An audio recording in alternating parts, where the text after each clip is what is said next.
Baik Bapak Ibu, saya dikasih sebuah tema yang sangat bikin pusing. Kalau PAD Rahmat itu bikin pusing. Ya, tapi menarik ya. Membedakan suara hati, suara Tuhan dan suara setan. Ini kayaknya membedakan suara Tuhan aja satu tema ya. Itu bisa satu sesi sebenarnya. Membedakan suara setan itu bisa jadi satu sesi lagi. Ya, mendengarkan suara hati, membedakan suara hati bisa satu sesi lagi sebenarnya. Tapi ini 3 sesi dijadiin. Iya, kita mau sampai jam 12 kan? Iya, sampai jam 12 ya, nggak apa-apa ya. Oke, Bapak Ibu, saya mau cerita dulu ya. Saya mau mulai PA dari sebuah kisah. Jadi Minggu 1 Juni saya khotbah di sini. Ingat ya, ya saya khotbah tentang bahaya perpecahan.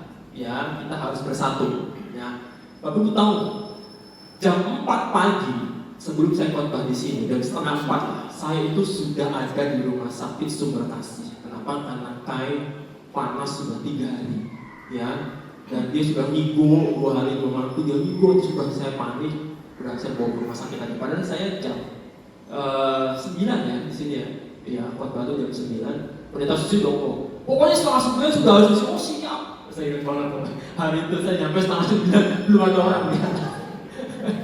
Ya, nah jam 4 pagi itu saya masuk ke IGD bawa kain gitu karena dia trombositnya kan bukan trombosit tapi suhunya udah sangat-sangat tinggi gitu ya.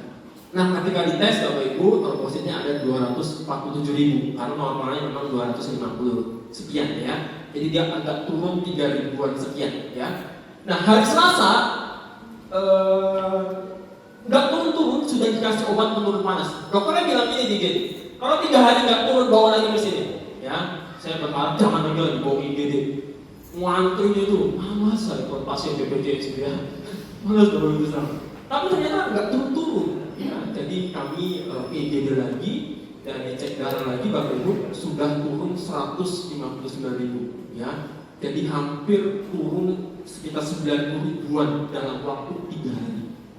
90.000. Ya, nah Bapak Ibu tahu nggak hari Kamisnya waktu 2 hari jeglek langsung ke 40.000. Ya, 40.000 itu udah tinggal 1/4 lagi. Ya, tinggal 1/4 lagi kan udah lewat Bapak Ibu. Nah, yang bikin menegangkan itu di hari Jumatnya, di hari Kamisnya, Kamis sore itu turun lagi ke 28.000. Dokternya panik, apalagi saya. Ya, dokternya bilang udah masuk ICU aja udah biar langsung dipantau. Nah di ICU itu Bapak Ibu, saya diminta masuk, kami minta masuk itu jam 11 malam. Jadi paling udah nangis, sudah gelisah karena 28.000. Nah, disitulah momen menegangkan dalam hidup saya, sungguh-sungguh menegangkan. Kenapa? Karena disitulah saya melihat kain sudah mulai memisah. Ya, jadi pendarahan itu sudah bleber kemana-mana dalam tubuhnya gitu ya. Jadi yang membuat akhirnya trombositnya itu turun. Saya mau cerita yang berikut saya serang Bapak Ibu ya. Kenapa? Karena saya pernah punya anak yang dia belum lahir tapi keguguran Bapak Ibu ya. Jadi saya itu trauma sekali ya. Jadi saya nggak pengen lagi gitu ya anak saya itu lewat lagi gitu ya. Saya sedih banget Bapak Ibu kehilangan anak yang pertama itu ya. Jadi keguguran karena misalnya kecapean gitu. Jadi dia keguguran di kamar mandi ya. Saya ngangkat janinnya itu sedih banget pokoknya. Momen yang bikin saya remuk redam dalam hidup saya itu waktu istrinya keguguran itu ya, sedih banget. Nah makanya ketika 28.000 Bapak Ibu masuk ICU udah nama saya kukuh tapi kayak udah nggak punya tulang gitu. Lemes banget ya. Orang tua sakit, anak itu belum tentu sakit. Tapi kalau anak sakit, orang tua itu sakit. Itu saya baru ngalamin tuh Bapak Ibu ya. Ketika saya punya anak. Tapi puji Tuhan Bapak Ibu, saya berjalannya waktu ya naik turun. Akhirnya kain bisa ke 85.000 lagi dan dalam waktu 1 minggu dia akhirnya boleh pulang. Meskipun baru 103.000 karena pasiennya ngantri. Ya, ini sebenarnya harusnya ada di angka 150.000 pulang gitu ya. Tapi dokter Pak mohon maaf pasien BPJS ada batasnya. Jadi dokter sudah oh iya nggak apa-apa saya nggak apa-apa pulang ya saya. Tuhan kayak sekarang udah main lagi. Nah Bapak Ibu tahu nggak moment of truth-nya tuh di sini, momen kebenarannya, ya. Ketika kayak ini saya tuh berlutut di ruang ICU, saya nangis sejadi-jadinya, pelukan sama istri saya, kayak udah tidur, ya. Ada bekas darah di sini, saya pelukan bertiga gitu ya. Terus dia udah gak tahan tangis, saya juga nangis gitu ya. Dia nangis, saya nangis. Dan ketika istrinya udah kecapean, dia nangis terus capek. Saya gak tidur Bapak Ibu, saya jagain itu di jam 1 malam. Kalau Bapak Ibu saya itu berlutut berdoa di bawah itu tuh, di bawah ruang bed gitu ya, supaya saya gak kelihatan nangis kalau suster-suster. Kan ICU kan ruangannya polos kayak ada kaca gitu loh Bapak Ibu ya. Jadi api nih, malu saya nangis. Udah saya ngumpet di kolong itu, saya berlutut berdoa. Persis kayak gini Bapak Ibu posisinya ya. Saya bilang sama Tuhan, Tuhan tolong jangan ambil air ya. Saya sudah tahu pernah kehilangan seorang anak, tolong jangan ambil air. Kalau saya nggak dengar suara dia ayah gitu, dia tuh paling sulit kalau dengar saya ayah gitu. Hidup saya mau jadi apa Tuhan? Saya bilang gitu ya. Saya bilang gitu. Jadi aku harus berbuat apa? Saya bertanya sama Tuhan. Jam 1:30 malam itu saya bertanya, Tuhan aku harus gimana? Aku kalut sekali, aku takut sekali. Ya, nah Bapak Ibu, saya ingat banget ketika saya sedang berdoa, saya sedang hancur, sedang runtuh itu, Tuhan bilang ya, Kuku, kamu ingat ya, habis khotbah apa? Begitu saya dengar suara itu Bapak Ibu, saya loncat, ya, saya langsung cari tablet saya, kan saya biasa khotbah tuh pakai ini ya, udah nggak pernah print lagi semenjak ada tablet ini, jadi saya selalu bawa ini kemana-mana. Saya langsung loncat, Bapak Ibu dengar suara itu setengah 2 malam saya di ICU, meskipun suara gitu ya, kan semua ditempel gitu sih kan. Ya, saya cari saya bisa apa gitu ya. Ya, saya kaget, saya tersentak Bapak Ibu setengah 2 itu. Nah, saya coba buka lagi. Nah, ternyata di Senin ya, sebelum saya masuk rumah sakit hari Selasa, saya khotbah ini Purnawiyata SMP di Aula Kanto yang baru. Judulnya Hidup Mengandalkan Tuhan. Saya bilang, wah, saya terkaget-kaget Bapak Ibu ya. Saya buka lagi foto saya yang terambil dari Yeremia 17:7-8. Bunyinya begini, diberkatilah orang yang mengandalkan Tuhan, yang menaruh harapannya pada Tuhan. Setengah 2 pagi saya diingetin 2 ayat ini. Dia akan seperti pohon yang ditanam di tepi air, yang merambatkan akar-akarnya ke tepi batang air dan yang tidak mengalami datangnya panas terik, yang daunnya tetap hijau, yang tidak khawatir dalam tahun kering, tidak khawatir dan yang tidak berhenti menghasilkan buah. Tuhan ingetin saya, sekalut apapun hidupmu, ya, jangan pernah lupa untuk mengandalkan Tuhan. Ya, ini slide khotbah saya nih. Hari kemarin sebelum saya masuk rumah sakit, yaitu saya ingat perjuangan Dr. Martin Luther King Jr., seorang pejuang kulit hitam yang berjuang supaya orang negro itu bisa punya kesetaraan. Dia bilang meskipun dia hanya dihormati sama orang kulit putih ya, karena perjuangan. Dia bilang gini, kita harus menerima kekecewaan yang terbatas. Kekecewaan itu membuat kita terbatas, membuat kita punya mental block, membuat kita tidak bisa punya iman gitu melihat Kristus lagi. Tapi di khotbahnya dia bilang, jangan pernah kehilangan pengharapan. Saya ngomong begitu Bapak Ibu di Purnawiyata SMP. Anak SMP sampai nunggu melihat saya. Saya sendiri lupa saya khotbah ini. Saya kalau gitu ya banter gitu. Nah, coba Bapak Ibu jawab. Apakah yang Tuhan ingatkan itu ke saya? Itu suara Tuhan. Coba saya mau Bapak Ibu berpendapat. Apakah ketika Tuhan bilang, kamu ingat nggak habis khotbah? Itu suara Tuhan. Kalau menurut Bapak Ibu, itu suara Tuhan. Suara Tuhan ya? Iya, suara. Tahu dari mana? Kan Tuhan tadi kan ngomong. Iya, ngomong apa? Kamu habis khotbah apa? Iya. Terus dia ingetin itu tentang Yeremia. Gitu ya? Yakin ya itu suara Tuhan ya? Oke. Saya kasih cerita yang kedua. Ketika saya mau jadi pendeta Bapak Ibu, saya tuh dilarang keras sama mama saya. Ya, tahu nggak kenapa? Waktu saya lulus S1 manajemen, nilai saya itu hampir nol Bapak Ibu. selisih 0,0 lagi saya udah kumlot ya. Saya bilang sama mama, aku mau jadi pendeta. Oh nggak bilang mama, bongetan. Serius sama saya ngomong begitu. Kamu keras kenapa? Ya, saya kaget Bapak Ibu dibilang begitu. Ya, dan mama bilang kalimat yang kedua yang saya ingat adalah, kamu tahu nggak gaji pendeta berapa? Kaget saya Bapak Ibu, mundur 2 langkah. Saya bilang, saya nggak tahu, kan cukup belum jadi pendeta mana? Nggak mungkin gaji gitu. Pokoknya saya pengen lebih jadi pendeta. Bapak Ibu tahu nggak kenapa mama saya cerita nanya, kamu tahu gaji pendeta berapa? Kamu tahu nggak gaji pendeta Susi berapa? Kita tahu gitu saya. Tahu nggak kenapa mama saya bilang gitu? Karena dia bendahara majelis 9 tahun nggak pernah ganti di GKI Pondok Makmur. Bisa cek ada sejarahnya. Ya dimulai dari Bajem dewasa sampai dia jadi dewasa dia nggak pernah ganti. Itu dia tahu gaji pendeta berapa. Saya kaget ya Bapak Ibu ditanya begitu.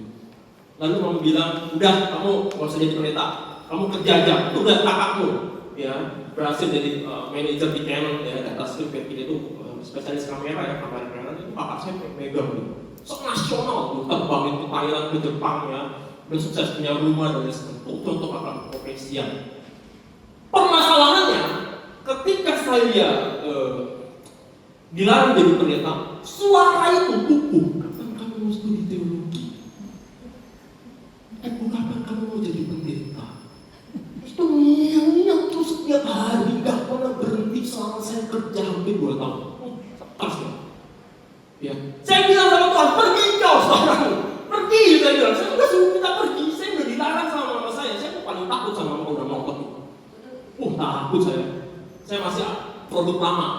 Ya, anak tuh kalau produk lama dipotokin mamanya, takut, udah nggak bisa minggu, udah nggak bisa jawab saya. Ya, saya produk lama. Tapi Bapak Ibu singkat cerita, saya nekat. Tahun kedua saya bilang lagi mama, aku mau jadi pendeta. Oke, mama bilang. Tapi mama nggak mau biaya, nggak mau kuliah. Sok, mangga. Dia orang Sunda, Chinese Bandung, putih kayak itu cantik. Marganya shit aku. Ya. Ya.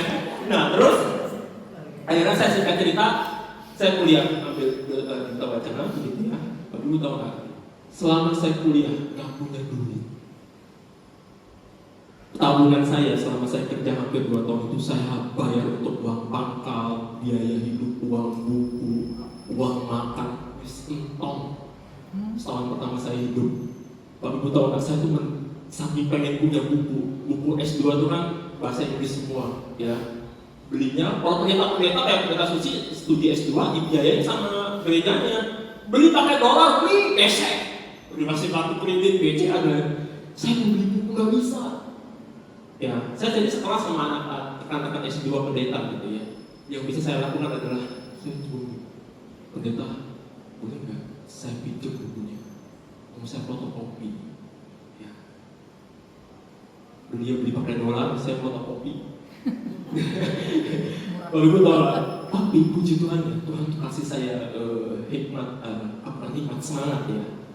Meskipun saya punya keterbatasan waktu itu, ya saya akan cuma kamu belajar. Ingat banget saya perjuangan jadi mahasiswa teologi itu.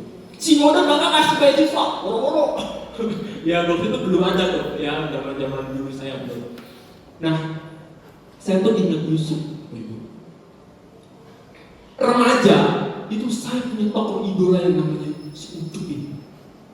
Tahu nggak? Anak kesayangannya Pak Yakub. Ya, tahu nggak kisahnya Bapak? Dia tuh dijual, dibenci sama bapaknya, ya sama saudara-saudaranya ya, sama bapaknya. Dia anak kesayangan. Kemudian dia jadi budak di rumah Potifar, ingat ya? Dia kerja rajin, jadi kepala rumahnya, seluruh asetnya kamu yang nolak, kata Potifar. Difitnah sama istrinya. Akhirnya katakan istrinya birahi sama si Ucup ini. Mungkin Ucup ini cowok-cowok ganteng kayak saya, masih budak gitu ya. Sehingga Cup, sini Cup. Ada apa nyonya? Aku lagi pengen. Gitu ya. Masih muda nih. Ini super biasa gimana? Kira-kira gitu lah ya. Tapi Ucup bilang, oh nggak boleh, nggak bisa dong. Saya sudah dikasih kepercayaan sedemikian rupa. Oh kecewa sih istri Potifar. Akhirnya difitnah. Ya, dan akhirnya masuk penjara, ya, masuk penjara dan lain sebagainya. Nah, tetapi Alkitab katakan gini, Yusuf itu selalu menjadi orang yang selalu berhasil dalam pekerjaannya. Yusuf diberikan kuasa atas segala milik istana rumah Potifar gitu ya. Tapi karena dia difitnah akhirnya dia masuk penjara. Nah, yang menarik di penjara, kepala penjara mempercayakan semua tahanan dalam penjara itu kepada Yusuf dan tidak dicampuri, pokoknya udah kata kasih. Kenapa? Si Ucup ini rajin sekali bekerja.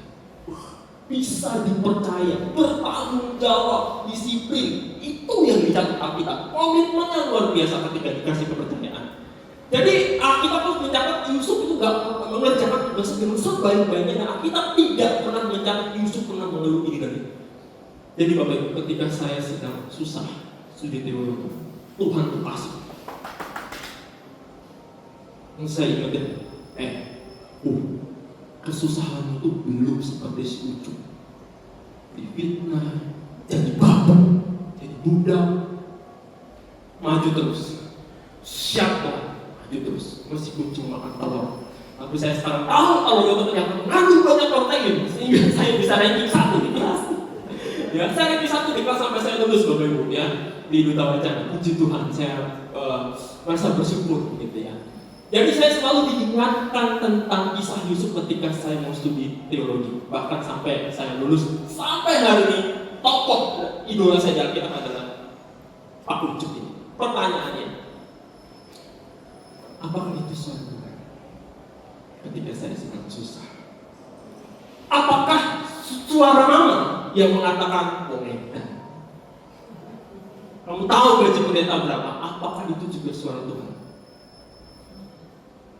Ya, ada 2 pertanyaan. Apakah suara yang mengatakan kesusahan itu belum seperti Yusuf, si anak muda itu? Pertanyaan kedua, apakah pertanyaan mama yang mengatakan, ngapain kamu jadi pendeta? Kamu tahu gaji pendeta berapa? Apakah itu juga suara Tuhan? Apakah suara mama saya itu suara setan? Siapa di sini berani ngomong suara mama saya suara setan? Saya ngambek. Ya, kalau menurut Bapak Ibu gimana? Gak apa-apa. Apakah suara yang mengatakan, ingat Yusuf, itu suara Tuhan? Suara Tuhan? Apa suara hati saya? Suara manusia. Atau suara hati saya? Suara hati. Suara hati atau suara Tuhan yang mengingatkan, ingat Yusuf? Suara hati atau suara Tuhan? Suara hati. Suara hati dan suara Tuhan. Kalau saya boleh menjawab, itu suara Tuhan yang berbicara kepada saya dan lewat pikiran saya lalu mengingatkan saya. Ya. Kalau suara mama saya, suara hati dia, suara hati dia, suara pemikirannya dia, begitu ya, suara pemikirannya dia, dan itu sangat subjektif, ya, karena hitung-hitungan, cuan cian, kan gitu ya. Jadi Bapak Ibu sudah bisa sedikit membedakan mana suara Tuhan, mana suara pikiran, suara hati kita, ya. Dan ini belum ngomong suara si iblis nih. Ya, ini topik ketiga. Ini kan kita sampai jam 12 kan? Ya kan ada 3 bab nih. Aduh, kayaknya susah. Oke. Bapak Ibu, saya punya hipotesa awal. Hipotesa itu artinya pemikiran awal, ya, bahwa suara Tuhan itu bersumber dari Alkitab yang kita baca. Ingat Yusuf. Tahu dari mana saya sama Yusuf? Dari yang kita baca setiap hari. Kok kenapa ragu-ragu? Dari mana kita tahu suara Tuhan? Dari Alkitab yang kita baca setiap hari, Minggu.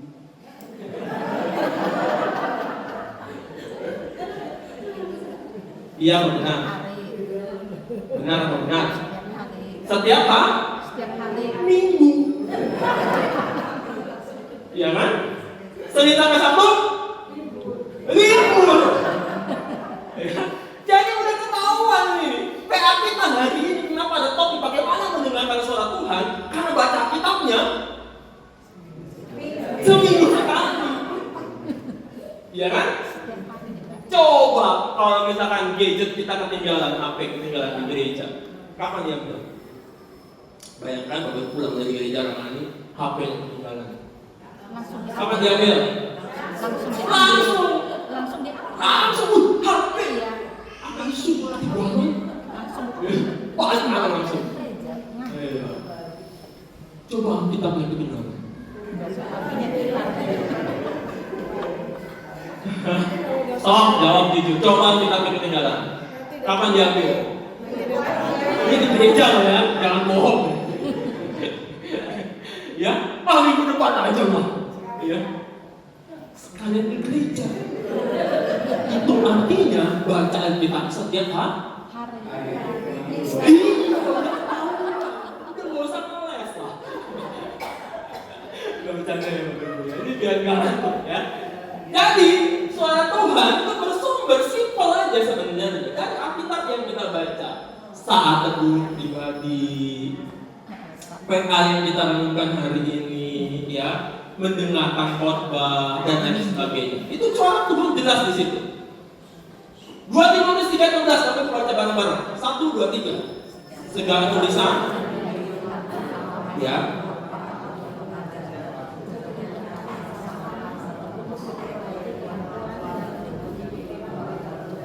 Pertanyaannya, tulisan yang diilhamkan Allah ini dibaca nih?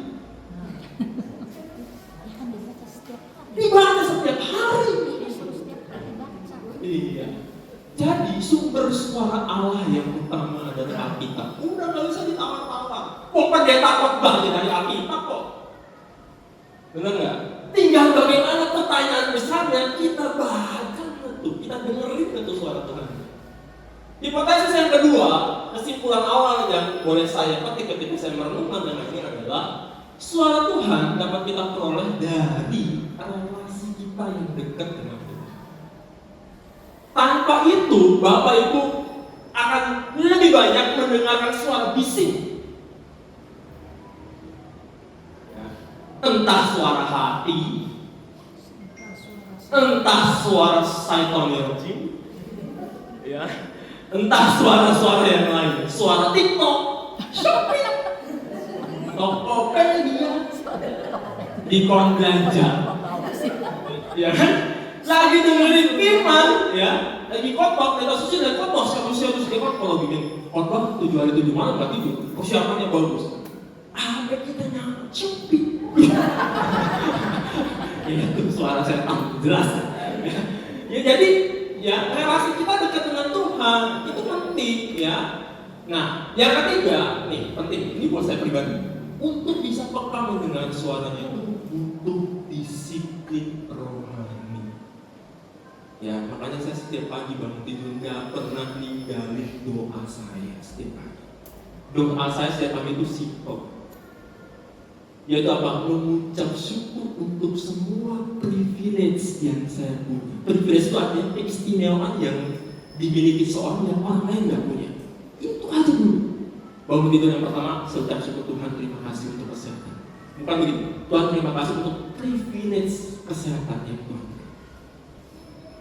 Hari ini mungkin ada orang yang ketika bangun, dia nggak baik-baik aja. Tapi pagi ini saya bangun dengan sehat. Dan sehat itu mah. Mau beli apa kesehatan? Hah? Mau beli apa? Coba bayangin Bapak Ibu bangun. Saya punya tetangga ya. Suatu kali, saya banyak cerita nggak apa-apa ya. Biar kita nggak ngerti. Suatu kali suatu siang saya ketemu dengan tetangga saya. Terus setelah rumah saya, Pak kacamata hitam, opa mau kemana? Saya bilang mau beli makanan. Opa kenapa siang-siang pakai kacamata hitam? Ini Bapak Pendeta, dia orang Kristen. Mata saya yang kiri kena stroke. Kaget saya, mata kena stroke. Iya, agak kena stroke mata. Ciri-cirinya gimana kan? Saya kepo ya, supaya barangkali ada jemaat saya yang begitu. Saya selalu tanya ada penyakit yang baru saya dengar. Dibuka kacamata-matanya. Yang melek cuma satu yang kanan. Yang kiri, sarafnya terganggu.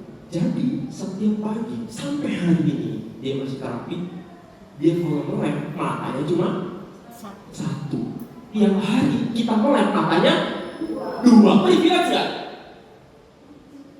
Bayangin nggak kalau Bapak Ibu setiap pagi ya, besok saya doain Bapak Ibu besok. Saya doain. Bapak Ibu bangun. matanya melek cuma satu. Begitu melek, kesehatan itu privilege. Nih kembali ya, saya tidak pernah melewatkan satu hari pun untuk saya tidak berrelasi dengan Tuhan.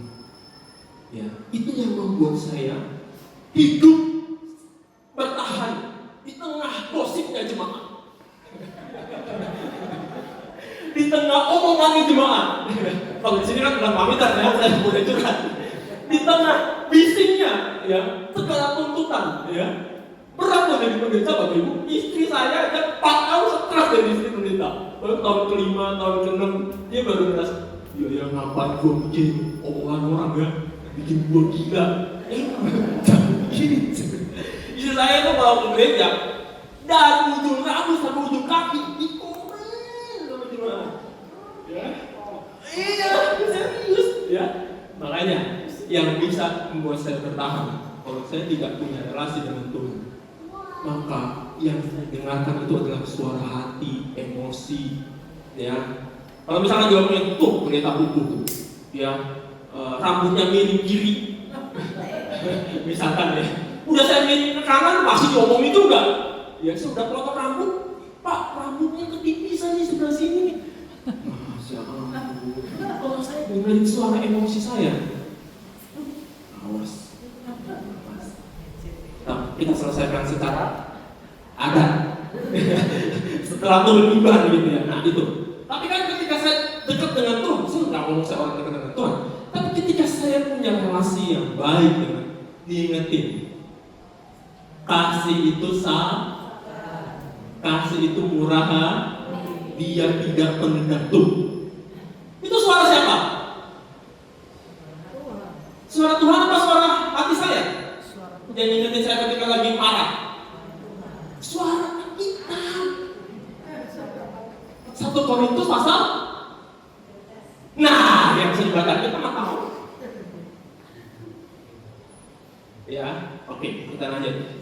Ini kita mau sampai jam berapa? Oke, Bapak Ibu, ini ingat baik-baik. Tuhan Yesus yang adalah Tuhan itu dalam kesehariannya selalu punya waktu berdoa.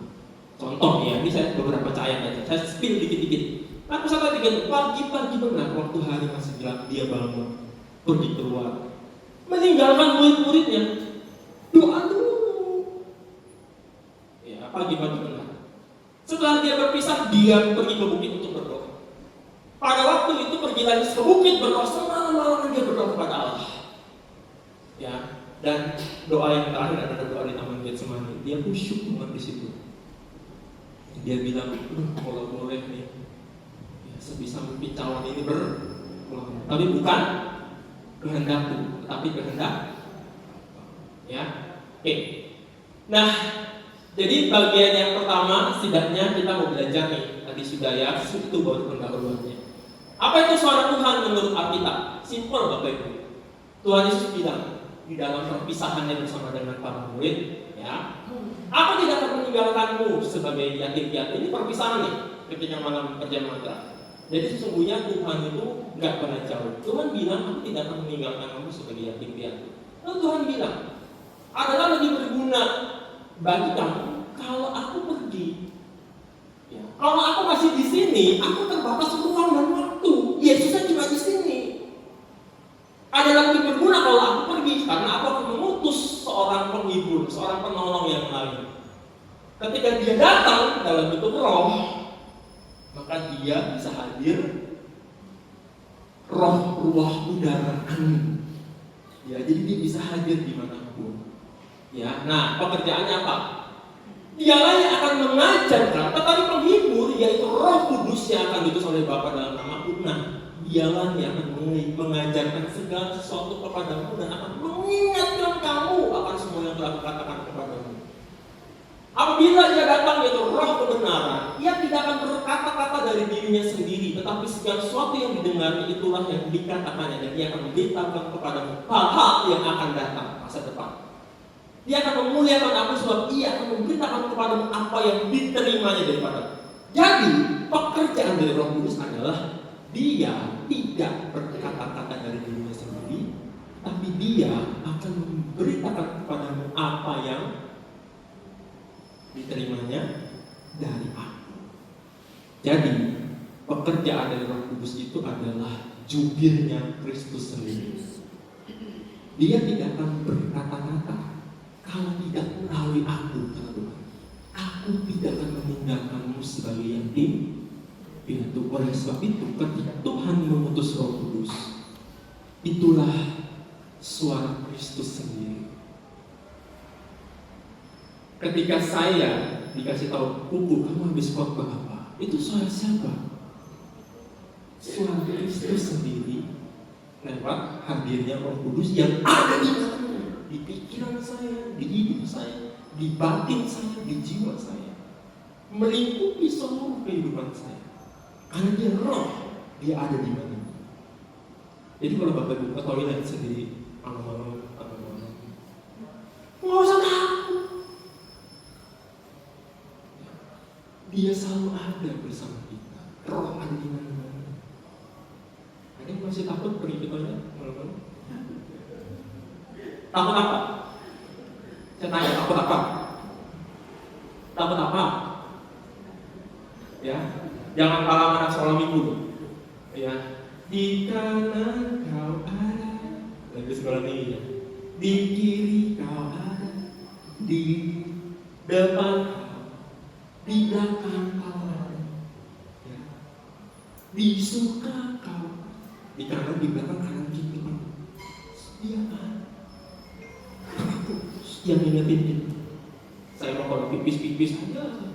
Saya kemarin habis naik gunung di Galunggung. Di 2 gunung saya daki dalam waktu 3 hari.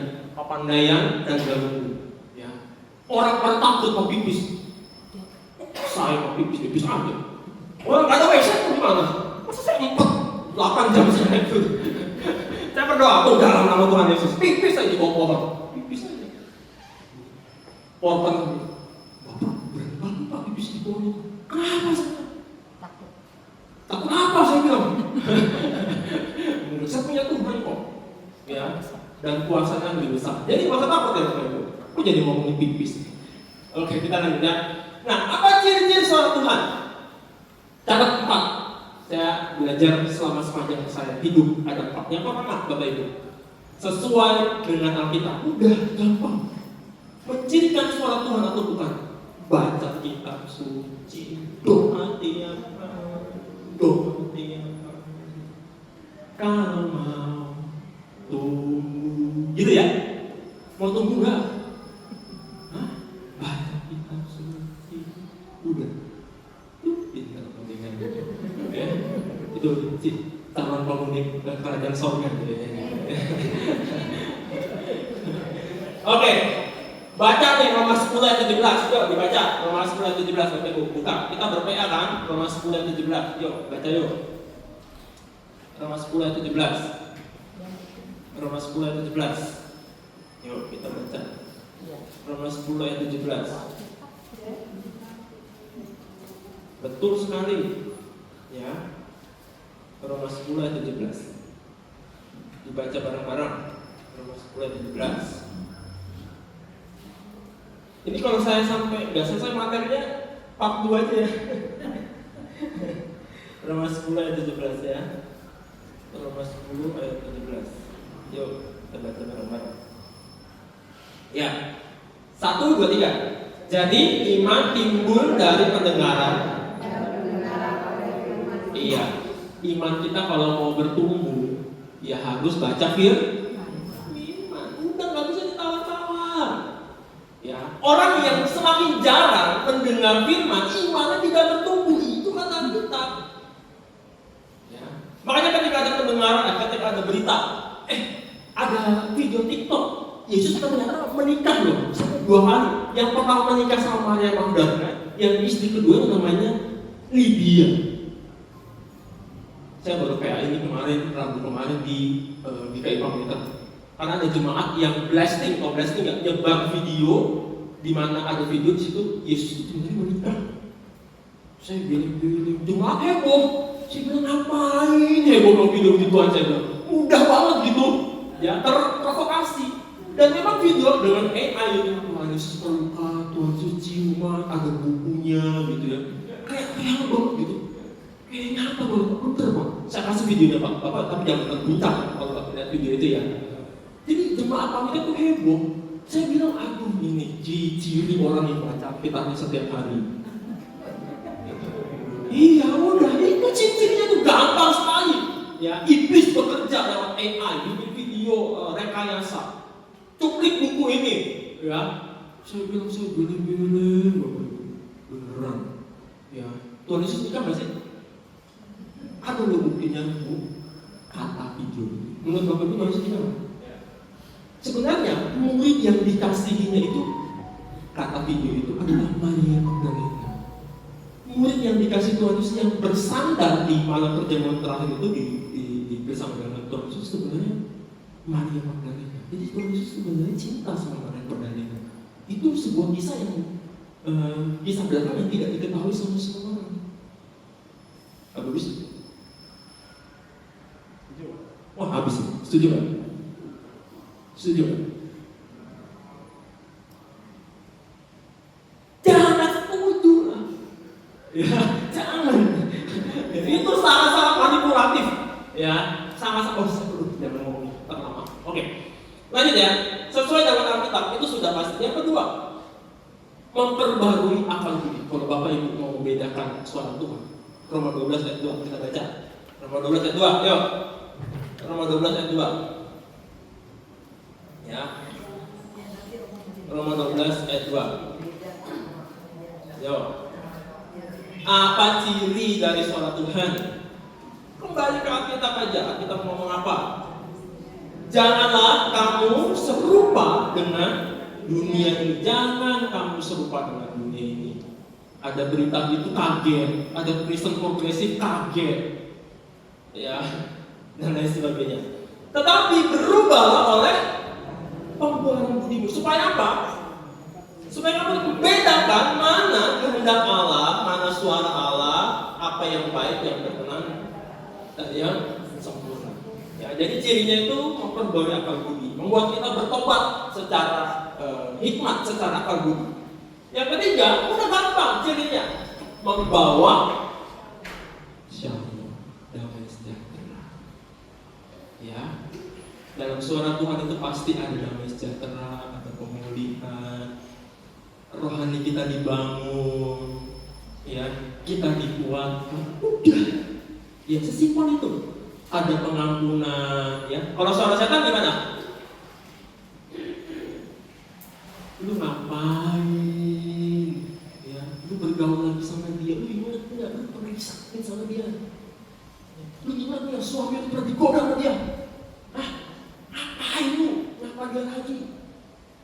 Lu ingat nggak? Toko lu pernah bikin batu sama dia. Dia nipu lu. Ngapain lu gaul sama dia lagi? Itu suara setan yang wajib. Ya. Tapi kalau suara Tuhan bilang apa? Petrus tanya sama Tuhan Yesus, Tuhan, aku harus mengampuni orang yang bersalah kepadamu berapa kali? Tuhan bilang apa? Petrus tanya 7 kali. Tuhan bilang enggak. Lalu berapa kali? 7 kali, 7 kali. 7 itu angka sempurna, artinya nggak boleh selesai. Ngaku itu seterusnya. Ya. Jadi ciri-ciri suara Tuhan itu membawa pemulihan, keadilan, kasih, kekuatan. Ini kan ciri-ciri dari buah-buah Roh Kudus ya. Di mana Roh Kudus hadir itu ada buah-buah Roh di situ. Ada kesetiaan, ada perempuan cantik di gereja, jemaat bapak, pada melihatin sih. Bagaimana bunyi suara Roh Kudus? Kira-kira? Ya, gimana bunyi suara Roh Kudus? Kira-kira gini. Roh Kudus ambil mic, pentung apa itu? Lalu bilang apa? Ingat istri di rumah. Kayak gitu ya, itu suara Roh Kudus. Ini kira-kira aja gitu ya. Kenapa? Karena Roh Kudus tidak suka dengan perselingkuhan. Ya, dia tidak suka. Dia lebih suka tentang kesetiaan. Tapi kalau suara iblis,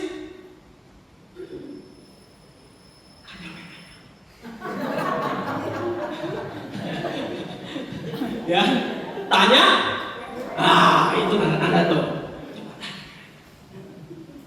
Ya, udah gitu.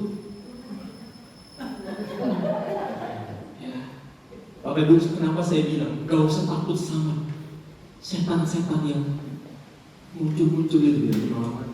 Ini mah nggak ada ya, di sini mah nggak ada di sini mah. Kenapa Bapak nggak perlu takut? Saya pernah baca suatu buku, saya lupa di Duta Wacana. Buku itu lucu, unik, udah pucat bang, udah Robert. Dia bilang gini, jadi di dalam buku itu saya bilang, dia bilang gini, setan dalam dunia persetanan itu ada tingkatan. Ya, tingkatan yang paling kroco, atau kroco ya, opera, ya, itu adalah setan-setan yang cuma bisa muncul. Dia cuma bisa muncul orangnya.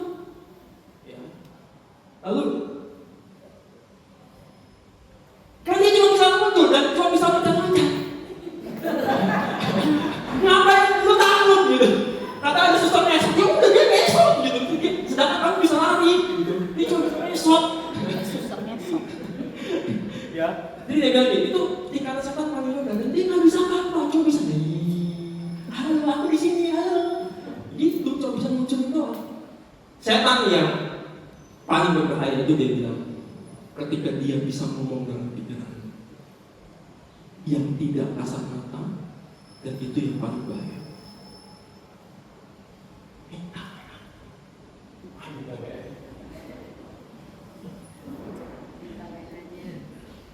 Minta WA-nya tadi perempuan paling cantik itu jemaat baru ya, jemaat baru paling cantik tadi loh yang muncul si iblis itu paling bahaya nih.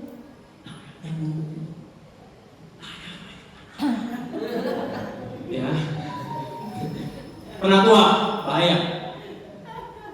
Ini pernah terjadi ketika saya praktek di suatu kota ya. Ketika lagi ngitung uang persembahan diambil masuk. Apakah ada suara setan di situ? Pasti ada. Ngomong gimana? Gereja itu udah kaya. Ya, ambil sedikit nggak ketahuan. Tapi begitu dibuka CCTV-nya, pinter. Wah, saya perlu cerita ya. Kalau kalian ke pendidikan, ahli bener. Ya, jadi udah ketahuan. Akhirnya dipecat di tangan. Setan yang begitu itu yang Bapak Ibu harus takutin. Ambil korupsi itu ya. Oke, lanjut ya. Nah, dikonfirmasi orang lain ya. Ini yang penting juga. Bapak Ibu, gini. Kenapa ini penting saya tampilkan di sini? Jadi, untuk membedakan itu suara Tuhan atau bukan, ya. Tuhan itu bisa bicara dengan orang lain, pendeta, sahabat, orang selain yang Alkitab ya. Nah, Tuhan buat saya itu juga bisa bicara lewat mimpi, lewat nubuatan. Pendeta itu udah kayak pendeta karismatik ini sekarang. Bukan begitu. Alkitab yang ngomong, bukan saya. Ya. Nah, oleh sebab itu ketika kita mendapat mimpi, nubuatan sesuatu perlu bertanya, dikonfirmasi oleh orang lain.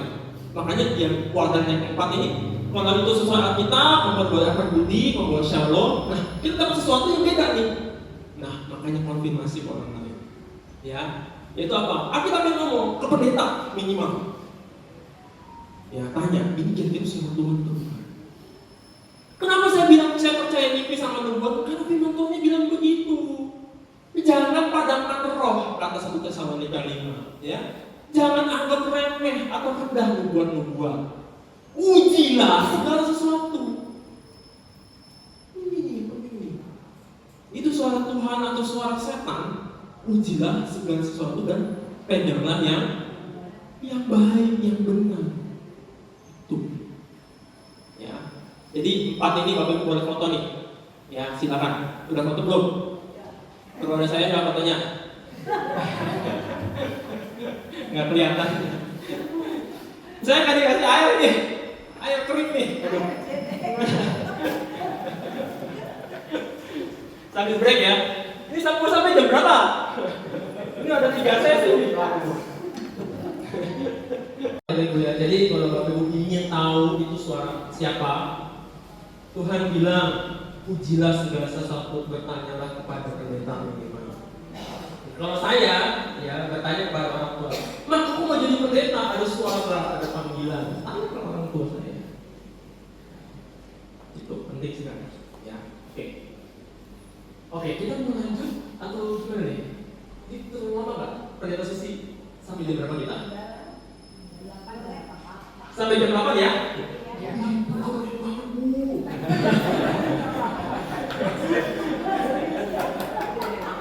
Oke. Ini sambil kita jog ya supaya kita nggak takut. Bapak Ibu, ada kisah yang menarik nih. Kenapa saya taruh poin 4 perlu dikonfirmasi orang lain? Jadi gini, ada satu kisah dalam Alkitab Perjanjian Baru dalam Kisah pasal 10. Ya, Petrus seorang Yahudi, tulen orang Yahudi, dikasih penglihatan sama Tuhan. Terus, nih, mau kasih lihat. Ini ada babi, ini ada ular, ini ada kuda, ada jerapah, ada buaya. Ini bukan buaya darat ya. Ini buaya. Ya. Lalu Tuhan bilang gini, terus sembelih makan. Ya. Terus Petrus bilang apa? Tidak Tuhan, tidak. Jangan Tuhan, jangan. Sebab aku ini orang Yahudi. Aku dilarang untuk makan makanan yang haram dan yang najis. Tidakkah itu najis? Tapi permasalahannya, Tuhan kasih perintah itu sampai 3 kali. Dan 3 kali juga Petrus nolak. Pertanyaannya, ini suara setan atau suara Tuhan? Coba Bapak Ibu, kalau Bapak Ibu jadi Petrus, Tuhan bilang, kasih penglihatan, bukan hanya bilang, kasih penglihatan. Terus, boleh babinya makan babi. Jangan orang Yahudi. Nggak boleh Tuhan. Tuh, ini suara Tuhan ke suara setan. Bapak Ibu jadi Petrus. 3 kali. Ya, gimana nih? Suara Tuhan ke suara setan? Kita survei. Kalau Bapak Ibu jadi Petrus, coba bayangkan Bapak Ibu seorang Yahudi, orang Israel asli. Ya, dikasih penglihatan, dikasih perintah, makan, boleh makan. Entah mau jadiin panggang, mau jadiin saksang, mau jadiin makan pitenya, makan. Ya, siapa di sini yang bilang itu suara Tuhan? Oh, berarti semua setuju suara setan. Suara Tuhan yang bilang, kenapa ibu bisa bilang itu suara Tuhan? Salah jawaban. Salah jawaban. Kenapa itu suara Tuhan? Karena bingung itu enak. Itu jawaban. Ya, karena bingung itu vitamin. Ya. Oke. Nah, ternyata Bapak Ibu, misalnya gini, kenapa saya bilang suara, apapun suaranya itu baru dikonfirmasi. Nah, ternyata Petrus itu diminta ke rumah seorang kafir bernama Cornelius di Kaisarea. Petrus nggak mau, kenapa? Petrus bilang gini, kamu tahu betapa kerasnya larangan bagi seorang Yahudi, betapa kerasnya kata Petrus, ya, bagi seorang Yahudi untuk bergaul dengan orang-orang bukan Yahudi, apalagi masuk ke rumah lain, keras. Tetapi Allah telah menunjukkan kepadaku bahwa aku tidak boleh menyebut orang najis atau tidak ahli. Dan pada saat itu di rumah Cornelius turunlah Roh Kudus kepada semua orang makhluk, sehingga ya mereka bisa berkata-kata dalam bahasa roh, dan itu membuat golongan yang bersunat yang menyertai Petrus melongo tercengang-cengang. Akhirnya Petrus berkata dengan lidah dan mulutnya, sesungguhnya aku sekarang mengerti kenapa Tuhan kasih aku penglihatan sampai 3 kali. Yaitu apa? Allah tidak membeda-bedakan orang. Itulah firman yang Yesus sampaikan kepada orang-orang Israel. Itu firman yang pertama bahwa Yesus yang adalah Tuhan dari semua. Kita bisa membedakan itu suara Tuhan atau suara setan dengan mengkonfirmasi. Jangan tiba-tiba, wah itu, aku dapat penglihatan, Cirebon nanti akan hujan uang.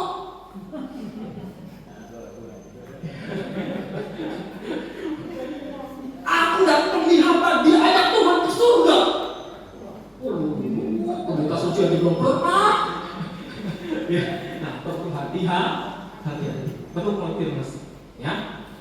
Oke, nah kalau gitu sekarang bagian yang kedua. Kalau tadi bersuara Tuhan, bagian yang kedua apa itu suara hati? Suara hati itu bahasa Inggrisnya conscience, Bapak Ibu, yaitu menurut Kamus Webster Dictionary, conscience itu adalah kesadaran akan kebaikan moral atau kesalahan perilaku. Jadi simpelnya suara hati itu adalah pertimbangan dalam otak kita tentang mana yang baik, mana yang buruk. Itu aja simpelnya. Kalau arti kuno dari conscience itu artinya kesadaran. Jadi ada di sini. Suara hati itu sumber dari otak kita, kesadaran. Ya. Nah, sedangkan moral itu adalah ajaran tentang baik dan buruk menurut kami. Singkatnya, juga conscience itu suara hati ini, ya, itu proses berpikir dalam menentukan pilihan yang baik atau yang buruk itu ada di sini. Kita yang menentukan. Ya, itu pertimbangannya di sini. Nah, harapan tentu, ya, setiap manusia memilih yang baik. Apalagi orang Kristen, setuju ya? Apalagi orang GK, apalagi orang GK emak, harus pilih yang malaikat yang baik, ya. Nah, pertanyaan kemudian, yang baik menurut siapa? Kita kan diminta pilih yang baik. Suara hati kita harus pilih yang baik. Yang baik menurut siapa? Pikiran sendiri. Bahaya loh. Pikiran sendiri bisa benar atau bisa salah? Nah, jangan. Nih, saya kasih contoh ya. Jadi, betul, nggak apa-apa. Saya suka sekali jawaban itu. Baik menurut pikiran sendiri, nggak apa-apa. Ya, artinya kita harus punya standar nih, yang benar yang mana yang harus kita ikuti. Pikiran kita sendiri atau sesuatu yang mempengaruhi kita, ya, gitu. Nah, standar yang baik inilah yang akan berkata-kata, berbicara keras, menjadi pertimbangan utama dalam menentukan pilihan. Dari mana standar orang yang baik itu supaya kita pilih yang baik? Ya, wis, paling paling sini, udah usah. Suara hatinya ada di sini, tetapi pertimbangannya harus dari sini. Wis, udah, nggak usah ketawa-tawa. Oke, setuju? Nah, 2 Timotius 3:15. Ingatlah juga bahwa dari kecil kau udah ikut sekolah minggu, udah kenal Alkitab ya, yang memberi engkau hikmat. Ini udah bersatu. Dari kecil kita tuh diajari kitab suci yang memberi suara hati kita hikmat, kebijaksanaan supaya kita pilih yang baik. Ya, sehingga kita kenal keselamatan dalam diri Tuhan Yesus Kristus. Segala tulisan yang diilhamkan Allah harus dibaca. Setiap hal. Senin Selasa lah, kami juga Sabtu Minggu. Dengan demikian tiap manusia punya Allah diperlengkapi supaya kita diperlengkapi untuk berbuat baik. Pilih yang baik, yang menjadi bentengnya. Simple. Ya, oke, kita lanjut cepat aja. Ini lama, banyak kali. Nah, adakah contoh suara hati yang salah? Ada. Saya kasih 2 contoh, tapi karena sudah malam, satu aja ya. Doa Raja Daud. Ada yang kenal Raja Daud? Kenal? Kenal ya? Raja Daud. Ada satu doanya yang terkenal dalam Mazmur 51 ayat 12. Bunyinya gini.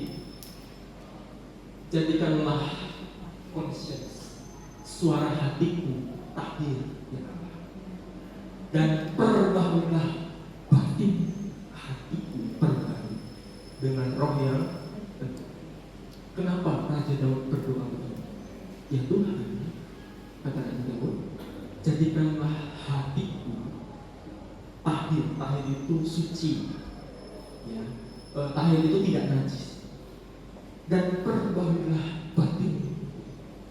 Jadi suara hatinya dia minta kepada Tuhan, tolong perbarui otakku dikusuk, otakku ini ada yang ada yang salah. Kamu tahu kenapa Raja Daud berdoa ini?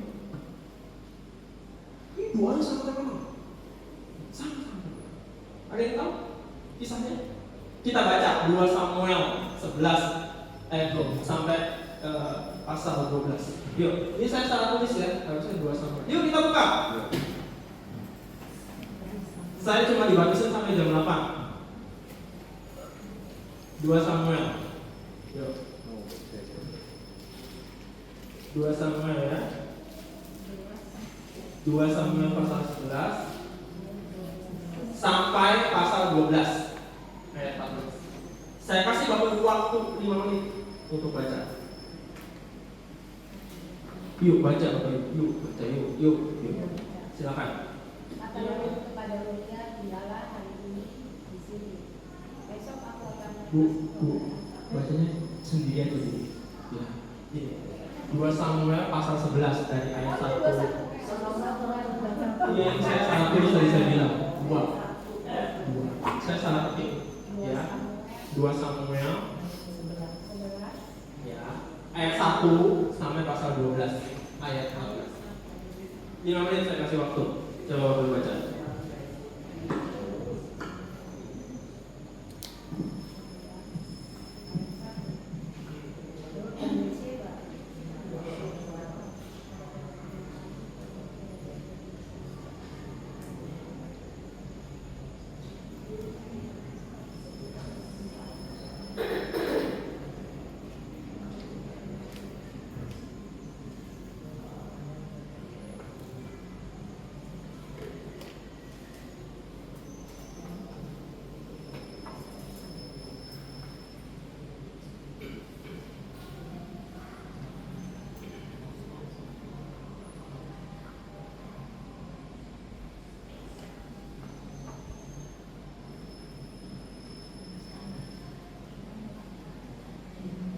Mau punya buku, mau baca buku.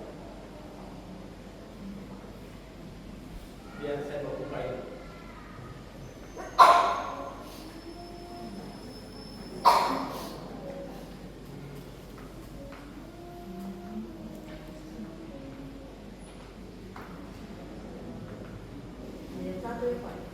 Dua Samuel, ya. 2 Samuel ya. Saya salah. Maaf ya. 2 Samuel ya, 2 Samuel. 2 Samuel ya. 2.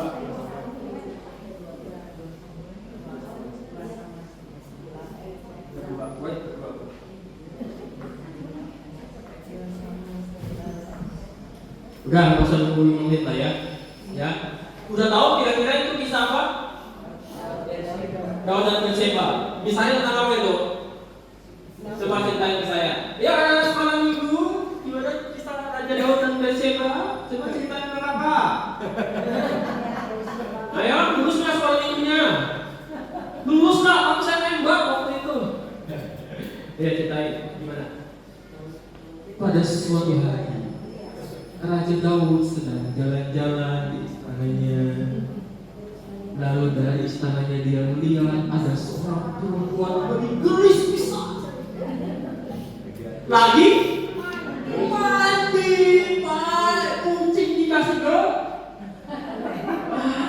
kucing dikasih ke ikan gere. Matanya Raja Daud sampai keluar melihat Batseba mandi kan gitu ya, birahi dia. Lalu dia bilang apa? Itu siapa tuh? Udah cantik bener ya. Raja, itu tuh istrinya Uria, salah satu panglima perang. Duh, udah punya suami. Tapi kan gue raja, gue berhak dong minta penggong. Gue suka gue apa? Ya, Uria kan cuma iblis menggoda Raja Daud supaya kita pakai pasal 35 tentang pembunuhan berencana. Lalu perang, caranya bagaimana supaya dia mati? Ditaruh paling depan. Panglima kok ditaruh paling, yang Bapak pernah main catur? pandai catur? Yang paling depan itu siapa? Raja cocok. Tapi Raja Daud kalau udah nafsu, ya udah jatuh cinta itu Buta. ya tai kotok rasa ayam, ya udah, dia ditaruh di paling depan, perang, dia panglima taruh paling depan, udah, wah, ini pimpinannya ngarep dewek, panah itu langsung, ya, lalu Batseba dikasih tahu, suami mati, wah Batseba nangis tuh, sedih kalau baca ini bersedih sekali dia mati, akhirnya dia cinta sama suaminya. Dan ketika masa berkabung selesai, Raja Daud datang bersetubuh. Gue minta sekarang. Kalau saya jadi jadi Batseba, mungkin saya mau, Masya Allah, Eli, Raja Eli, saya baru selesai berduka, udah diminta begitu. Ya. Nah akhirnya Nabi Nathan menegur Raja Daud dengan begitu keras. Kita buka lagi tadi Mazmur 51 ayat 12. Yuk kita buka lagi sekarang. Yuk buka sekarang. Mazmur 51 ayat 12. Yuk. Mazmur 51 dan ayat yang pertama aja. Mazmur 51. Ini kan ayat 12 nih. Langsung baca ya. Sekarang ayat yang pertamanya. Kita baca ayat 1 dan 2. Ya. Ayat 1 dan 2. Apa tuh latar belakangnya Mazmur 51?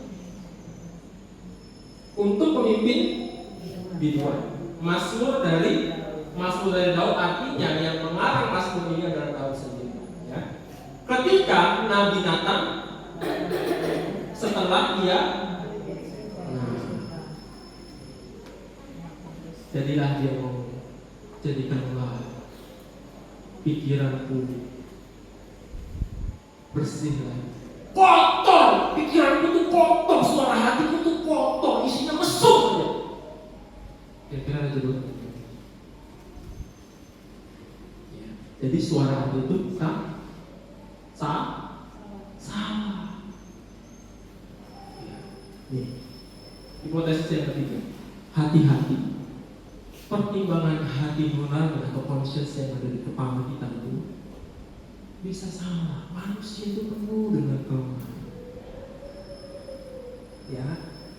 Dan keempatnya, poin Allah itu tetaplah pribadi yang adil. Raja Daud dihukum nggak? Setelah melindungi Batseba dengan cara yang tidak sah, dihukum nggak Raja Daud? Dihukum nggak? Dihukum. Wah, hukumannya kejam. Kalau kamu baca pasal 12 dari 2 Samuel, wah kejam banget Tuhan. Yang pertama anaknya mati. Ya, yang kedua Tuhan mengutuk Raja Daud sampai selama-lamanya. Pedang tidak akan pernah lepas dari itu sampai keturunan. Makanya insya Allah sampai sekarang perang aja. Ya, terus Tuhan bilang, istri-istrimu akan selingkuh daripadamu. Semua istri Tuhan mengutuk itu. Kenapa? Karena kau sudah ngambil istri orang dengan cara yang tidak. Jadi hati-hati Bapak. Ketika pertimbangan salah, keputusan kita juga salah.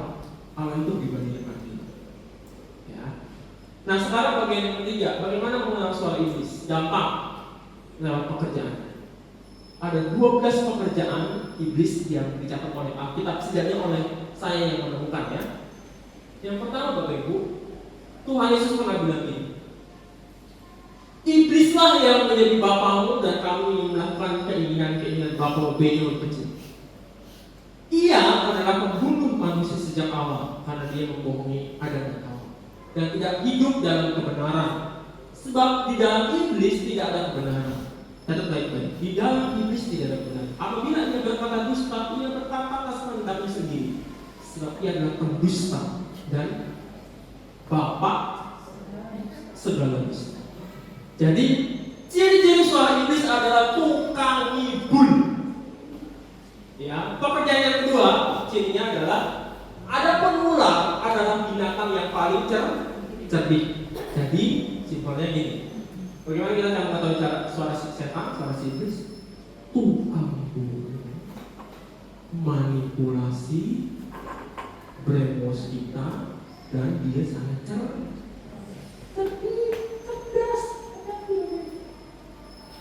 Ya, Isa dan apa bilang apa? Iblis bilang gini, wah, kalian semua buah boleh dimakan kan? Iya, benar, semua boleh dimakan. Tapi buah yang ada di tengah-tengah taman itu nggak boleh. Nah, kalau gitu. Tapi Iblis bilang apa? Lu nggak akan mati. Pinter lu. Tapi kamu akan seperti Allah. Apakah seperti Allah? Iya. Kamu akan tahu mana yang jahat dan mana yang baik. Lalu apa yang mereka pertimbangkan? Ketika dia iya ya buahnya menarik juga. Ada kan bilang, Hawa melihat buah itu ternyata menarik dan baunya sedap. Bapak tahu nggak buah itu apa? Yang di tengah-tengah taman yang nggak boleh dimakan itu. Tahu nggak buah apa? Buah durian. Bentuknya menarik, baunya wangi. Tapi begitu katanya, Hawa itu tertarik banget sama bentuknya ya. Kayak bicara saja, aduh nanti saya coba ini. Ya, tipe-tipe itu dimakan, dikasih ke Pak Rudi. Dikasih ke Pak Rudi, berdosalah dua-duanya. Iblis itu pintar, udah pintar. Jadi Bapak Ibu, saya mau ngomong gini, kalau udah tahu iblis itu pintar, ya lawan kita pintar, ya Bapak Ibu harus lebih pintar. Caranya gimana? Itu baca kitabnya. Ya, ini saya seperti orang pinggang nih. Serius ya. Ya, karena dia bapak dan segala dusta. Kerjaannya untuk mengibul, orang bohong. Ya, itu baru 2 nih. Saya punya 12 nih. Saya bilang sampai jam 2 malam belum bisa. Yang ketiga, ya, Roma 5:15. Sebab jika karena pelanggaran satu orang Adam, semua orang telah jatuh di dalam kuasa Allah. Itu pengajaran iblis. Dan upah dari setiap orang yang berbuat dosa melanggar juga hukum Allah, sebab dosa ialah pelanggaran Tuhan ini. Jadi pekerjaan iblis itu selalu bertentangan melanggar hukum Allah. Itu udah kodratnya begitu dia. Dibilang jangan mencuri, udah punya istri. Dia udah punya suami lu gak tahu. Lu arisan 5 cabang, suami lu gak tahu. Suami lu gak tahu, lu gesek kartu kreditnya, gesek terus. Selalu bertentangan dengan kejujuran, dengan nilai-nilai itu. Ya. Yang keempat, 1 Petrus 5:8, sadarlah dan berjaga-jagalah, lawan musuh iblis berjalan keliling sama seperti singa yang mengaum-ngaum mencari yang dapat. Pernah lihat nonton film hewan-hewan? Bagaimana cara singa mencari mangsa? Kalau kita bilang iblis itu seperti singa yang mengaum-ngaum berjalan keliling untuk mencari mangsa yang tidak dapat bisa diterkamnya. Bagaimana cara singa menerkam mangsa? Mencari mangsa? Yang digoda, yang dimangsa itu adalah yang gak pernah ke gereja, yang jarang ikut PA, gak pernah baca. Itu artinya singa itu suatu mangsa yang paling lemah. Puji Tuhan, pendetaku sekarang ada ketemu. Iya. Kalau pendeta kurus itu lemah gitu, ibaratnya gitu ya. Ya, dia cari yang paling lemah. Aku tahu kelemahan. Aku iblis, pintar, tukang bohong.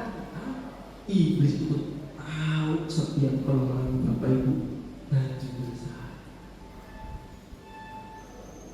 Ya, ini saya ngomongin takut lagi. Takut enggak?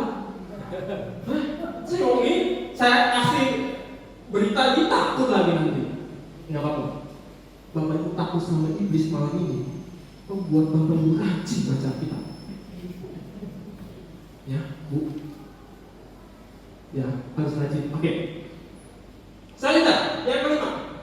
Sebab kami ingin datang kepadamu, bahkan aku Paulus sudah beberapa kali, tetapi iblis selalu menghalangkan. Iblis itu nggak suka kita berPKH ini. Apalagi ngomongin dia. Dan puji Tuhan, hari ini meskipun cuacanya angin, Bapak Ibu banyak yang datang. Bapak Ibu sudah mengalahkan si iblis hari ini. Tok, dia kayak apa? Oke ya. Bapak perhatian ya, aku udah pengen datang ke situ, tapi si iblis selalu mengalahkan aku. Itu pekerjaannya. Dia nggak suka Bapak Ibu berPKH hari ini. Tahu kelemahan si iblis, tahu pekerjaan Bapak Ibu, dia nggak suka. Ya. Yang keenam, Tuhan Yesus pernah ngomong begini, enyahlah iblis, engkau suatu batu sandungan bagiku, sebab engkau bukan memikirkan apa yang dipikirkan Allah, tetapi yang dipikirkan manusia. Nah, ini kerjaan si iblis itu merusak pikiran. Enyahlah iblis. Ini Tuhan Yesus ngomong kepada Petrus. Ya, sebab engkau Tuhan yang mikirin keinginan manusianya. Ya, kira-kira gitu. Ya. Lanjut. 7. Matius 13:16. Kepada setiap orang yang mendengar firman tentang kerajaan sorga tetapi tidak mengerti, datanglah si jahat merampas yang ditaburkan dalam hati orang itu. Itulah benih yang ditaburkan di pinggirnya. Iblis itu tidak suka kalau firman Tuhan diberitakan. Dia ambil benih-benih kebenaran Tuhan. Oleh sebab itu kenapa kalau kita dengar khotbah itu ngantuk?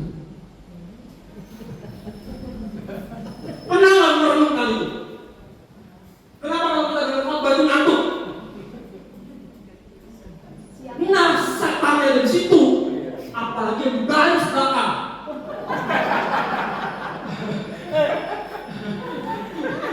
Padahal yang baris belakang perintah kita. Enggak, kita nggak ngomong. Ini saya kira, mama saya tuh pernah bilang dari saya kecil, mama saya tuh ngomong gini, Kuku, kalau kamu pergi gereja semuanya, jangan pernah duduk paling belakang. Kenapa, Ma? Banyak setannya.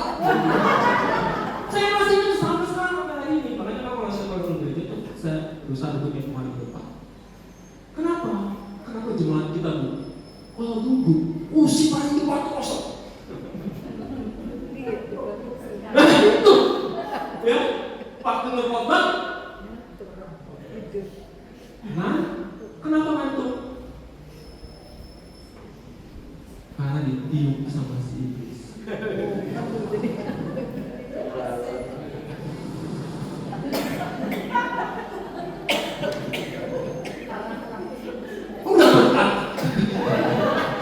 Kurang, gitu ya. Gitu. Itu kan sama saya. Dia bilang gini, kalau kamu duduk paling belakang, si iblis itu niupin kamu. Kan kalau kita di depan kan kalau kita ngeliatin HP kelihatan sama pendeta, sama penatua. Tapi kalau di belakang, ya kan? Siapa yang mau ngawasi? Itulah iblis yang ada dalam hidup kita yang namanya HP. Yang kalau ketinggalan langsung kita ambil. Itulah kenapa kita terjerat sama si iblis. Kalau nggak nonton ini, ada sesuatu yang hilang dari kita.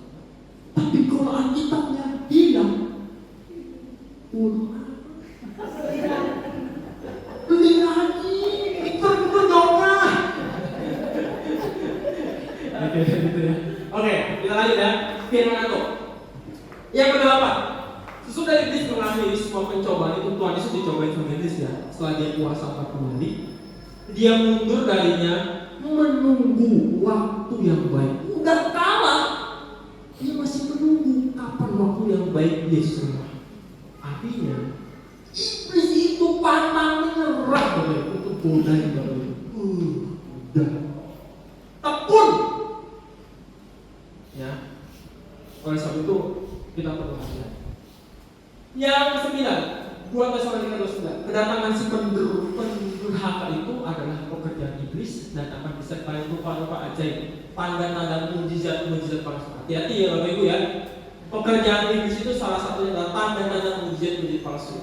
Artinya iblis pun bisa melakukan mujizat-mujizat atau hal-hal yang supranatural yang di luar pikiran kita. Lagi, sebab orang-orang itu adalah rasul-rasul palsu, pekerjaan-pekerjaan curang yang menyamar sebagai rasul-rasul Kristus. Hal ini tidak usah mengira sebab iblis pun menyamar sebagai mereka.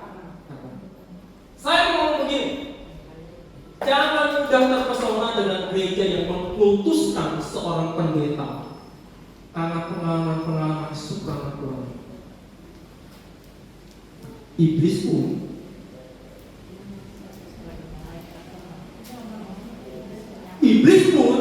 bisa melakukan. Saya kadang-kadang suka bingung sama orang Kristen yang percaya sama mudah percaya gitu ya, sama buku pendeta yang neraka belajar sama Tuhan, ngurusin neraka di dunia ada banyak kesalahan. Ya, ngapain? Terus saya perlu hati, ujilah segala sesuatu. Ya, jadi habis ini jangan mudah tergoda mendengar pendeta jalan-jalan ke surga. Mending jalan-jalan ke panti werda bantuin orang. Hidup Bapak Ibu lebih berguna. Ya, ngapain jalan-jalan ke surga? Nanti kan cuma kita pasti ke sono. Ya, oke. Yang 11, udah mau selesai. Tak seorang pun dapat mengabdi kepada dua-dua. Perhatikan baik. Karena dengan demikian dia akan membenci yang seorang dan mengasihi yang lain. Kamu tidak dapat mengabdi kepada Allah dan kepada Mammon. Mammon itu roh keserakahan, ketidakjujuran, menghalalkan segala cara dalam mencari uang. Udah sikat aja lah, tipu aja, dan kepicuannya banyak. Padahal orang yang kita tipu menderita sekali. Bisnis itu kotor, gak apa-apa kita sekali-sekali ikut berkotor-kotornya. Itulah sih. Ya. Yang terakhir, nih Yudas Iskariot. Masuklah iblis ke dalam Yudas yang bernama Iskariot, seorang dari ke-12 murid. Lalu pergilah Yudas kepada imam-imam kepala dan berunding dengan mereka bagaimana ia dapat menyerahkan Yesus kepada mereka.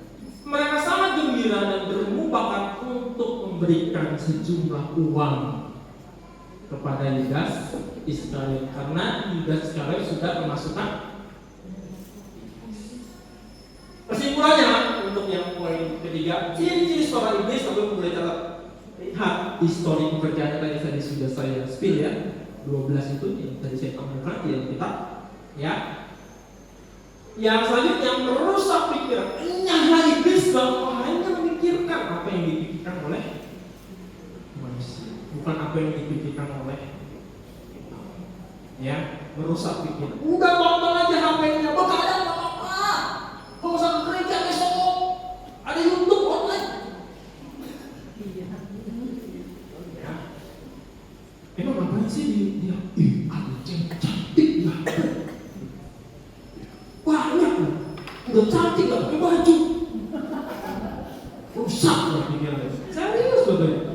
Aduh, saya tuh kalau saya cerita ya, saya nanganin kasus-kasus anak-anak penganggur yang kecanduan pornografi itu tiap tahun makin kompleks. Ya. Orang yang sudah kecanduan pornografi itu rusak gitu pikiran, udah gak mau belajar, melihat perempuan udah kayak objek seks aja gitu. Pengen perkosa aja gitu.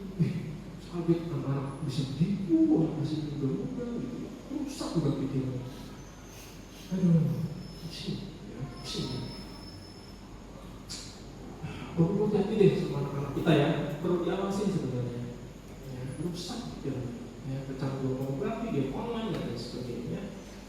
Nah, ciri seorang iblis yang dicatat kita adalah selalu membawa dosa, perpecahan, perseteruan, peperangan, benci, iri hati, percamburan, kehidupan. Itu dicatat kita. Nah, Yang paling gampang itu selalu berkonfrontasi. Kalau tadi konfirmasi, ya konfirmasi kepada orang. Kalau ini dia selalu berkonfrontasi. Ya itu udah pasti. Oke. Rasanya cukup sampai di sini ya. Cukup ya. Oke. Terima kasih. Mau ada pertanyaan? Saya sebenarnya mau masuk ke bagian bagaimana cara melawannya. Belum ya. Ya. Ya benar-benar yang masa makanan dihabisin semua muntah nanti. Oke. Ada pertanyaan? Sampai habis. Cara lawannya, cara lawannya ya. Jadi gimana? Kita mau lanjut? Udah jam apa nih? Kesepakatan.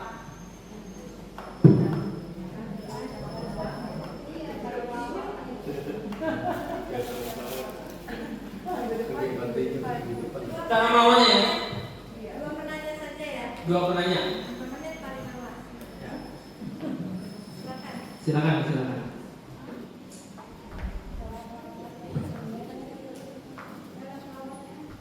Cara melawannya, oke, spesifikkan. Nih, catat baik-baik di foto kalau perlu ya. Cara melawannya, ini belajarlah dari kisah Tuhan Yesus ketika mencoba iblis. Di situ kunci Bapak Ibu bisa melawan iblis. Caranya gimana? Gini, saya spill cepat.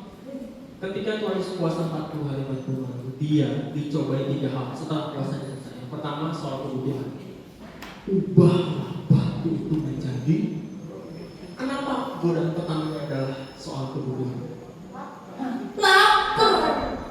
Wis puasa 40. Pinter kan? Godaan yang pertama itu bukan orang Tuhan. Makan dikit. Baru urusan perempuan. Gitu kira-kira ya. Makanya saya bilang iblis itu pinter. Dan Bapak itu jangan kalah pinter. Ya, setuju. Nah, godaan yang kedua adalah semua dunia ini dengan segala kerajaannya kasih ke kamu kuasa. Yang ketiga, godaannya adalah di bawah hubungan beritama yang ini jatuhkan dirimu. Nanti ada malaikat-malaikat yang akan menatang kamu. Godaan untuk dilayani, diakui. Kamu kan anak Allah. Ini godaan buat pendeta-pendeta pelayan-pelayannya sombong. Kamu kan pendeta. Godaan untuk dilayani. Ngapain PA satu jam berapa malam? Udah okor aja deh. Ngapain gitu ya? Ya, aku mendingan ini pulang habis ini makan gitu. Gitu ya. Nah, bercanda. Nah, bagaimana cara harus melawan? Ini betul, satu lagi. Ini yang saya serius bercanda. Ya. Perhatikan cara Tuhan Yesus melawan iblis ketika dibeli iblis ya. Berkata iblis kepada Tuhan Yesus, jika kau anak Allah seluruh bahasa yang menjadi. Jawab Tuhan Yesus kepada ada tertulis. Manusia hidup bukan dari godaan yang kedua. Jadi jika engkau menyembah aku, seluruh kerajaan dunia itu akan menjadi milik. Tapi Tuhan Yesus berkata, ada tertulis. Engkau harus menyembah Tuhan Allah. Yang ketiga, jika engkau anak Allah, jatuhkanlah dirimu dari sini ke bawah. Maka nanti ada malaikat-malaikat yang akan melayani, akan menatang. Yesus menjawab, ada firman. Bagaimana cara Tuhan Yesus melawan? Dia nggak boleh. Ada tertulis. Ada tertulis. Ada firman. Paham? Gampang?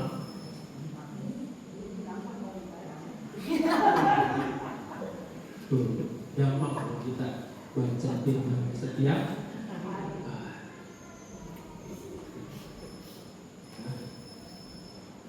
Pertanyaan yang kedua, silakan. Lanjut. Kemana kita? Lanjut kemana nih? Lanjut. Oke, lanjut ya. Efesus 6 mengingatkan kita begini. Kenakanlah seluruh perlengkapan senjata supaya kamu dapat bertahan melawan tipu muslihat. Apa itu? Gini, sekarang perjuangan kita bukanlah melawan darah dan daging, tetapi melawan roh-roh jahat di dalam. Sebab itu ambillah seluruh perlengkapan senjata supaya kamu dapat mengadakan perlawanan. Ya, kamu tetap kukuh berdiri. Ya, berdirilah tegak, berikat pinggangkan kebenaran, berbaju zinakan keadilan, kakimu berpasukan kerelaan memberitakan Injil dan sejahtera. Dalam segala keadaan pergunakanlah perisai imanmu, sebab dengan perisai itu kamu dapat memadamkan semua panah api. Dan yang paling terakhir, yang paling penting adalah terimalah ketopong keselamatanmu, jangan sampai hilang. Dan pedang roh, yaitu firman dalam segala doa dan permohonan. Makanya doanya jangan setiap hari Minggu, doanya tiap hari. Baca kitab suci, doa tiap hari. Kalau kamu mau melawan segala tipu muslihat sini. Oke, udah bisa.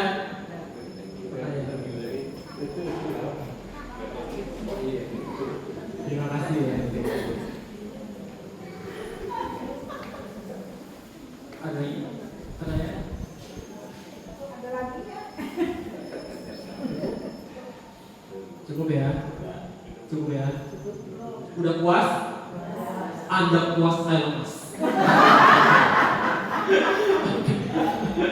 Waktu saya kembalikan ke pendeta Susi atau terima kasih. Bapak Ibu sekalian, terima kasih. Saya mohon maaf kalau ada kata-kata yang salah ya. Semoga PA ini boleh menjadi berkat bagi kita semua. Tuhan Yesus